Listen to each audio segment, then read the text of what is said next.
This is the Physical Activity Researcher Podcast, a podcast for researchers of sedentary behavior, physical activity, and sports. Join for a relaxed dialogue about research design, practicalities, and, well, anything related to research. Learn from your fellow researchers useful and relevant information that does not fit into formal content and limited space of scientific publications. And here is your host, researcher and entrepreneur, Olli Tikkanen. Welcome everyone to the Meaningful Sports series. We have a super interesting episode as we have a special guest. In this episode, I will take the role of the host and our normal host Noora will be more as a guest. Many people have actually been interested hearing Noora's own thoughts on meaningful sport. We are going to do this episode every now and then. In this particular episode, we are going to discuss craftsmanship. I was involved in a small study involving Noora and our colleagues, and I really think craftsmanship is a very interesting concept to approach lifelong sport participation. I've been doing sports on a daily basis for over 25 years, and craftsmanship really resonates with my own thoughts related to training and practice of skill-based sports. So, welcome Noora as a guest, and let's first talk about the background. How did you got interested in the concept of craftsmanship? Yeah, thanks Olli. It's super funny to be on this side. So typically I get to ask all the tricky questions, and yeah, now it's your turn. So let's see how I'm doing today. But anyway, craftsmanship is the topic of one of our most recent articles on meaningfulness in sport. And just like you mentioned, that was for me also something that was a very interesting and promising concept. And I got to know that maybe 3 years ago for the first time. So it's an old concept, but somehow I didn't get across to that. And we don't have so many studies in sport and movement cultures yet. So we did this little work with colleagues at John Moores University, and it was my colleague over there, Richard Tähtinen, who was doing a PhD at that time over there, and he came to Liverpool from Iceland, and he had done some work with his colleagues in Iceland or he had been involved in some projects that were looking at craftsmanship. And so he sent me this paper by Torlinson et al., where they are developing this first quantitative scale to measure and study craftsmanship. And I was really interested in this theory when I started reading that. So in my previous studies, I'm mainly a qualitative researcher, and I have done a lot of interviews, and as we have discussed in this podcast several times already and elsewhere as well, is that if you study meaningfulness, it's very difficult to ask people about that. Why is your sport meaningful? Is it meaningful? It's not very easy for people to say anything to something like that. So yeah, I think I was looking for a little bit more tangible framework, and I thought that craftsmanship gives so many additional ideas and ways to ground your study and maybe ask some different questions in relation to meaning. And those theories of craftsmanship were so strongly talking about craftsmanship as something that makes your work more meaningful. So I thought that was quite a promising approach, and that's why we started doing some things together with colleagues at John Moores. So you feel that the craftsmanship and meaningful sport kind of overlaps nicely and gives a framework to ask about it in quantitative way? Yeah, I mean, most of the previous studies have actually been qualitative, so it gives you a framework to ask questions in a qualitative way as well. But so I think the background of our project as well was that it was nobody's main job. So we all had our own projects. So people had PhD projects. I had my postdoc project. And at that point, it was more we wanted to do some things together to combine our ideas of different things that people were working on. And using this quantitative approach at that point, we thought that it's more manageable, that we can share the work, and it's not that if one person is doing interviews, that's a massive amount of work. So doing that quantitative work was more like a practical solution at that point. We really wanted to explore ideas. We were very excited, and that was just a good way at that point to get something done on top of our other commitments. So kind of hobby research project, which was fun to do.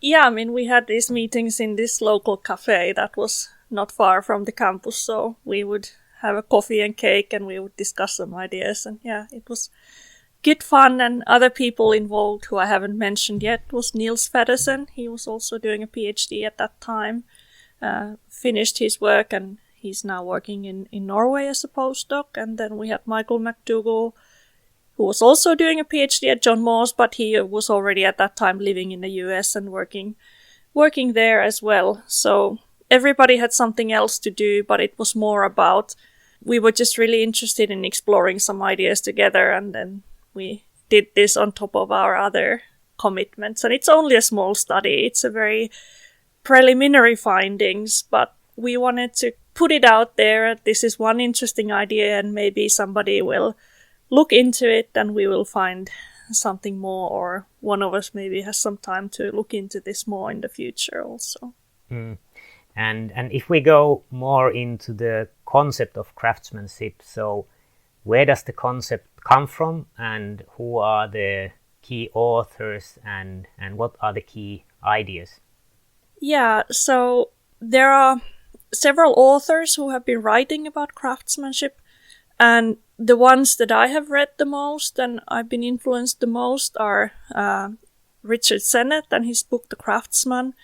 It was published in 2008, and there is a previous study in the sport and physical culture done by Signe Høiberg Larsen, where she looked at craftsmanship in parkour and how they learned the skill. And I hadn't seen that by the time we started exploring this idea, but I became aware of that really brilliant work that she has done quite quickly, and we are using that work extensively in our own study as well. And Signe was using Sennett's work as a grounding, and that has also inspired a lot of new interest in craftsmanship after that book came out.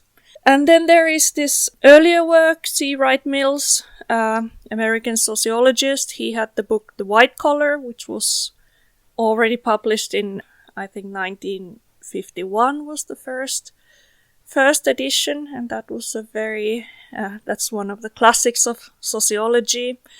And I think one key thing in both Sennett and Mills is that craftsmanship and the way they write about it is really in connection to this alienation from work, and how the cultural organization of work, how our institutions, the way the social world of work has been organized leads to alienation for many people. And it's a sociological approach. Even if there are some psychological components we can talk about, like flow and intrinsic motivation and those things more broadly, but it's really a cultural critique, and the works are a lot about what are the structural, what are the cultural forces that have alienated us from our work. And I think that's really important for sport as well, that we'll talk about that in a moment, that if we think about the ways that our sports have been organized, and maybe we discuss elite sport a little bit in what follows from here. But so if we look at the way that sports are culturally organized, what are the power dynamics that are going on in our sport cultures, I wouldn't be surprised that there are these forces that lead to alienation of athletes. And there is some work on that, of course, as well. Martin Roderick is one of the sociologists in a sport context who have written about athletes and the way they become alienated from what they do.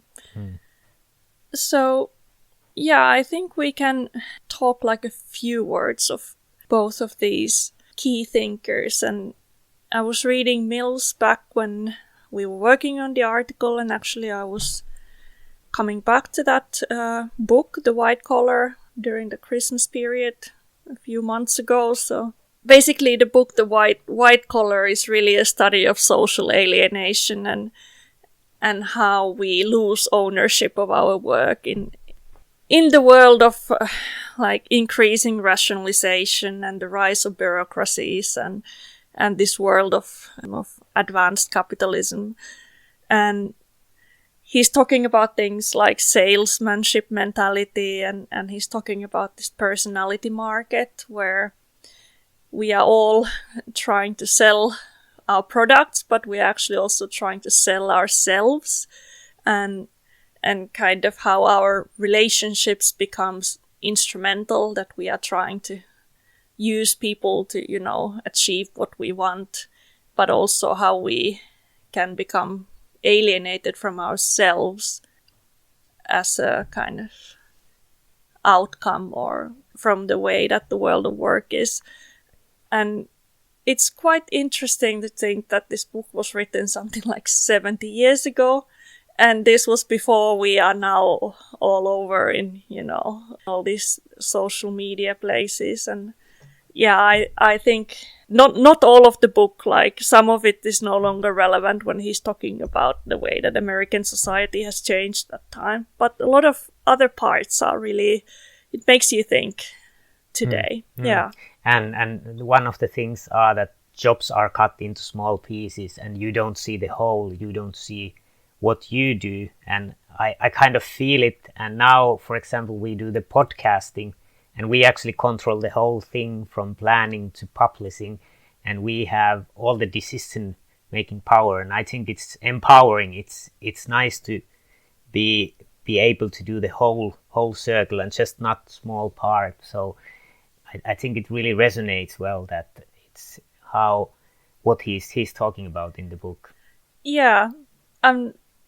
There are some sections on universities as well and academics, and I think that's quite interesting self-reflection for all of us to read those parts as well. And just like you said, in this bureaucratic organizations, like basically we are no longer in control of things, and whereas in this podcast now, that we can be crafting our podcast the way we want, we can be developing it to whatever direction, we can be setting the problems, we can be setting what we are trying to achieve, and we can be modifying the process as we go. Whereas in a lot of organizations and in these bureaucratic institutions, you can't really modify what you're doing, or you cannot be really changing your goals, and you might not be able to change your processes that much either. So, I mean, Mills was some parts of the craftsmanship in the text. He's mentioning that was the ideal that is from the past, and he was wondering if anyone anymore even recognizes that kind of ideal exists.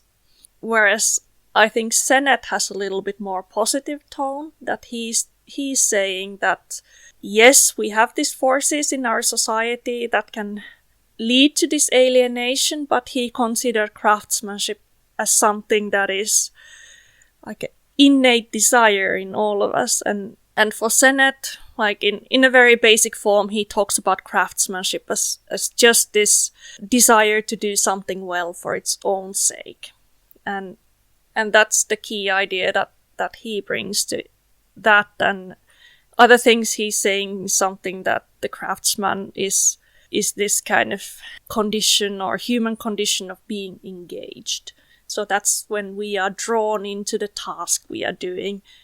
We are trying to understand how it works in this more holistic way. We feel that we own our craft and we take pride from doing it well. So it's not just a job that needs to be done, but it's also in some ways an expression of who we are. And now we do have these studies in different contexts that are looking at. There was a Finnish study on like textile crafting that was out some years ago, and I think in Iceland there have been some studies on fishermen and their craftsmanship. So craftsmanship wouldn't be something that is like a long time gone and not relevant to us anymore, but it's more something that we have the desire to do this, but maybe we are looking for ways to express it. And maybe it is then our leisure activities and our freely chosen activities if we are not able to express it in our work. So that's maybe one thing why I think it could be relevant to sport and non-professional sport. So yeah, very, very interesting. So Sennett was saying that craftsmanship is to do something well for its own sake. Could we be a little bit more specific? What are the other things that kind of define craftsmanship? Yeah, so Mills also talked about craftsmanship. He had a little bit more specific. I mean, Sennett's whole book obviously develops the idea in more detail.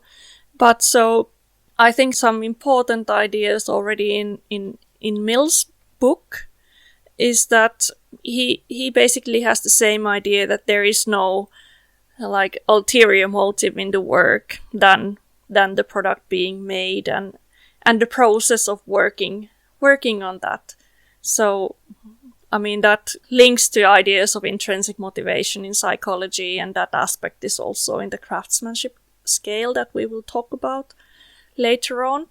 Mills talks about that the worker is able to control his own working actions. So it's what we talked about bureaucracy, is that we are no longer have many choices in terms of how we work. But in the craftsmanship ideal, we are in charge or in control of our work. So we can go about it in different ways. Mills also emphasizes the learning aspect. So as we work, we learn something new and we develop our skills all the time as we go. And I think that's one of the really important parts of the meaningful work literature, that if we don't see that we develop in anything when we are working, then it's more difficult to see meaning in that work.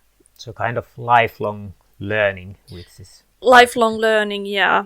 And I mean, as an athlete, if you're participating in sport, it's so easy to see that. If you have been practicing a skill for a month or 3 months, or sometimes it takes you a year, you see that you can do it better than what you used to do before. So in some martial arts, we've talked about it, that there is the saying that it takes you 10 years to learn the basics. So it's not like a quick process. And I think that's part of the craftsmanship idea, that it's something that takes time, that you don't become a master or a skilled craftsman in anything in a week or a month. But it really gives you this really long perspective of being a beginner, or Sennett talks about being an apprentice, and you are learning from the master, and then slowly as you go through practicing, failing, trying again, then you slowly start to learn the skill and learn the craft. And for Mills, craftsmanship was also something that is really like a mode of living. So you have this craftsmanship mentality. So it's not just that now I'm learning a skill, but I think it seems to be more like a identity, or the way you approach the world. And I wouldn't see it such a... I mean, we could think about craftsmanship in very like mundane daily activities, that, you know, you could try to clean your house well just for its own sake.